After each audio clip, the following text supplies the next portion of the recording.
সকালে উঠি আমি মনে মনে বলি সারাদিন আমি যেন আমার ভাই বোনদেরকে নিয়ে চলি। তো দেখতে পাচ্ছেন ভাই বোনেরা সকালবেলা একটু নাস্তা বানাইতেছি। কি নাস্তা বানাইতেছি অবশ্য আপনারা বলেন আইডিয়া করিয়ে এখানে কি নাস্তা হতে পারে। ওই যে বললাম না আপনার ভাইয়া বাসায় থাকলে একটু নাস্তা খাওয়া হয়, তাছাড়া আমি একাই থাকলে আমি এত কিছু করি না। যেটা পাই সেটাই, সামনে যেটা পাই সেটাই খেয়ে ফেলাই, খেয়ে তাড়াতাড়ি করে সংসারের কাজে লাগি যাই।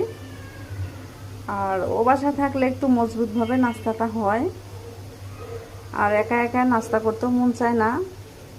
যা পাই আমি সামনে, চিড়ে হোক, মুড়ি হোক, বিস্কুট হোক, ভাত হোক, আম হোক, কাঁঠাল হোক, যে কোনো কিছু থাকলেই আমি এটাই খেয়ে ফেলাই, খেয়ে তারপরে আমি কাজে লাগি।